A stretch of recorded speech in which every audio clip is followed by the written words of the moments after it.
Welcome back to another episode of SJU Brawl. Not only do we have the matches added to WrestleMania as our topic today, but we also have a very special guest, and we can't wait to have him. I'm Anthony Ferrara. I'm Brasque Vax no Fondos. And I'm Oscar Cifuentes. Welcome, everyone. Today, we have a very special guest. He is one of the assistant deans within the College of Professional Studies at St. John's University, Dean Kevin James. How are you, Dean? I'm great. I'm doing well. Thank you all for having me today. Thank you. We're excited to have you. This is really exciting. I've always loved coming, especially to see you all in action, and especially on a topic that I really love. I grew up with WWE for many years, and all the way from the Attitude Era to what do we call this new era now? This is the new era. The new era. Shane McMahon. I don't even know where to go from there. But nonetheless, though, thank you all for having me. Thank you for coming. We really appreciate you coming down. We've been looking forward to this since even the first episode, I think. Yeah. We've been looking forward to this for a long time. So, let's do what we do best. Let's talk about WWE. First off, foremost, we have all of the matches for WrestleMania set already. So far. Okay. And the new ones that we have now, the first one we're going to talk about is the match between, who is it? It's Luke Gallows and Carl Anderson, Enzo and Cass, and the tag team champions themselves, Cesaro and, no, dude, you got it mixed up. The tag team champions, Gallows and Anderson, Enzo and Cass, and Cesaro and Sheamus. It's a triple threat match. You see, now. It's confusing I now. can't. It's so confusing. It's like the Raw Women's title, just throwing around all the time. That's usually what Raw is now, isn't it? Like, you might as well just throw around the titles. Why are Cesaro and Sheamus still tagged? Because it works, and it's something to do for them. Yeah, I was going to say, it works apparently still.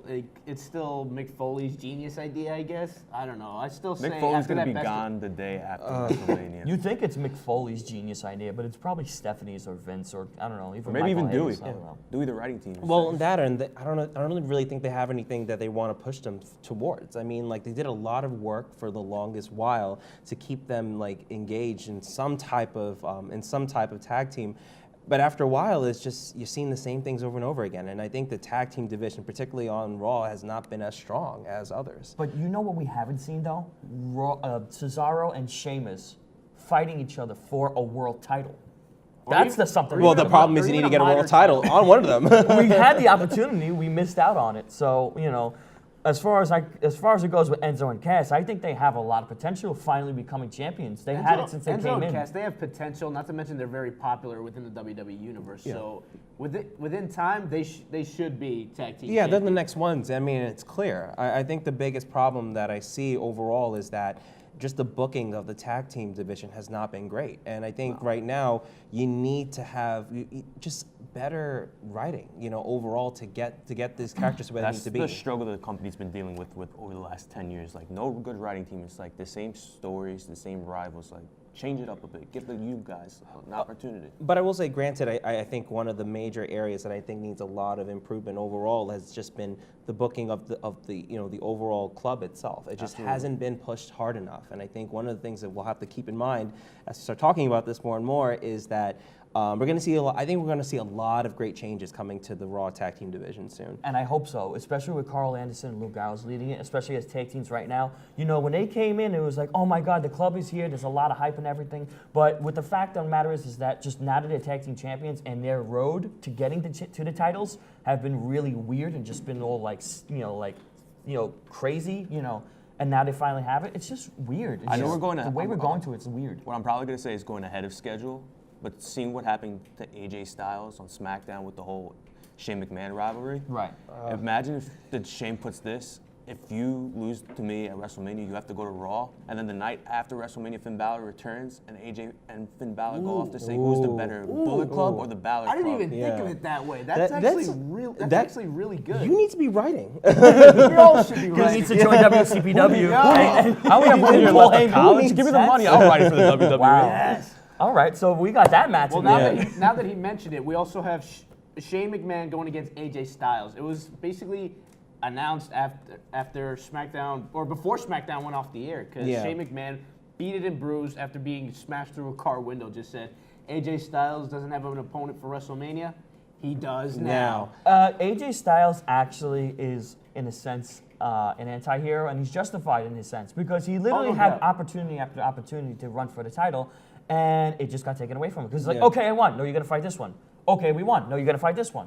Like, what the hell? Like, you know, like, let me have my match. And I can It understand started it. off like this. Randy Orton wins the Royal Rumble, and he's allegedly aligned with Bray Wyatt. Right. So he basically forfeits his opportunity. But now that they picked a different number one contender, Randy Orton just takes his spot back. I mean, it's kind of messed up. And then, But it was like, controversy story. from like the week of the 30-man. It was the Battle Royal, Yeah, and there was 10 that controversy between Luke Harper. Harper and AJ Styles, Right. and then they had a draw, and then they said next week it's going to be a number one contender match between AJ Styles and Luke Harper. Styles wins, and then all that, I think it was that episode when Randy Orton was at the White House, and then he burns the place to the down. He's like, I'm done being your brother. I'm coming after your title.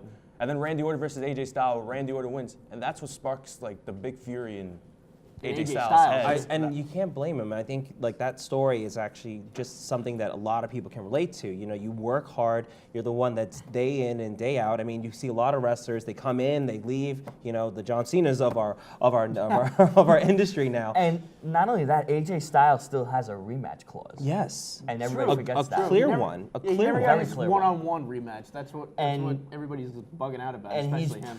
and he's probably going to get it after WrestleMania. Like, Or you can do that. Cash it in. Shane can add another thing. He goes, if you win, I'll add a triple threat match for that world championship at WrestleMania. That would be an amazing triple threat match between But those three isn't guys. that kind of overdone now already? I mean, I hate to say it, but especially with Daniel Bryan, I think like to see that storyline play out again, I think is just like death, like to it. Do you know who else is overdone? John Cena. Oh, man. With his match with him and Nikki versus Miz and Maurice. Think about this for a second, before anything. Maurice is actually going to step out of retirement to fight again.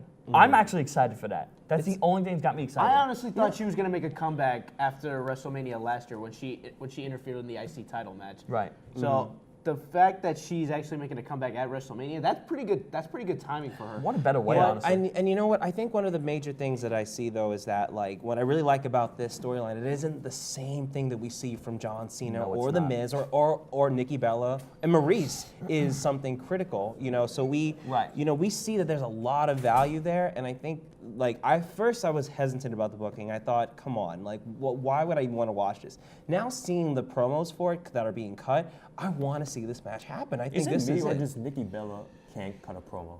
No, she can't. She never could. She really She has can't. very bad mic. No, flow. it's just the way that she talks. Like honestly, like Brie can talk fine. It's just when Nikki talks, she just sounds weird. It's the equivalent of Roman Reigns talking. It's like, Oh, yo, that's a good way of looking I'm at the it. dog. No, you just Roman. That's a good way of Roman putting it. Reigns. Yeah, I don't know, Roman I Reigns. just hear a bunch of boos and I can't understand. I was gonna say, are you really? You really can't hear me?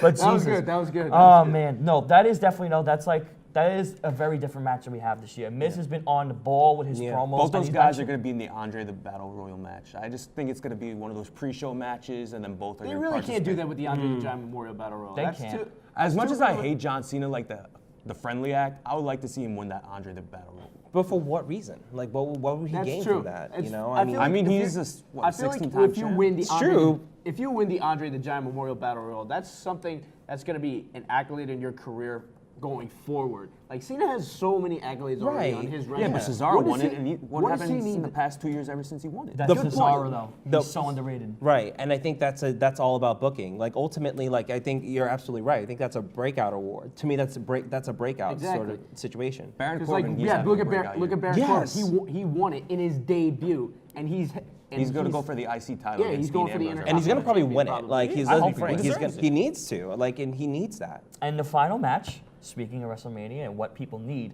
what do we need more? Do we need Undertaker winning or do we need Roman Reigns to turn heel? That's actually a good question. Honestly, this is not going to be a win for Roman Reigns, and I don't mean that in the sense of getting a W. I just don't think this is what he needs for his career. Like honestly, like I don't know doesn't what need he this heat. needs. He doesn't need it. I don't think it's something that he really wants to. That they really want to push. I honestly think this should be Taker's last and final match in his career, And he needs to win. and he needs to win. He Like, needs to go out with a win. That's Roman cannot take this heat if he And then, wins. I'm going ahead of Yeah. schedule, but from the Wrestling Observer today, they just announced that WWE is working on putting a main event between Roman Reigns and Brock Lesnar at next year's WrestleMania. Do we want to see it again? Roman. Not- If Roman Reigns turns yeah, heel and Brock it's- Lesnar's face, then yes. Yeah. Lesnar doesn't even have to be face. He could be anti-hero that everybody loves. I mean, again, like Dean James has been saying the whole episode, it's all about the booking. If they book it right, it could be a good match. I mean, they had it pretty well at 31, and then Seth Rollins came in and made it even better. So. Right. And one more thing about the Hall of Fame this year, Kurt Angle came out today and said, I want the guy I had his first debut against. I want John Cena to induct me into the Hall of Fame this year. That is the best thing I've heard. That's a all day. high That's honor. actually really good. That's a high honor. And it's great just because, especially Kurt Angle's career. I mean, we've seen him from the very beginning.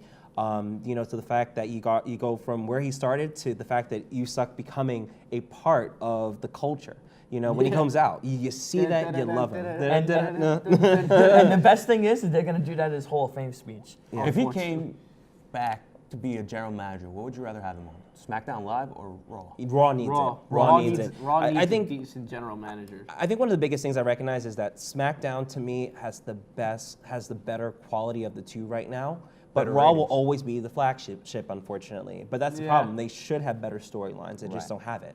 Well, let's see how it goes moving forward with Raw and SmackDown and WrestleMania itself. But before we wrap up, just one final question. Actually, just one question for that matter. What would you like to see moving forward with the WWE within the next few months?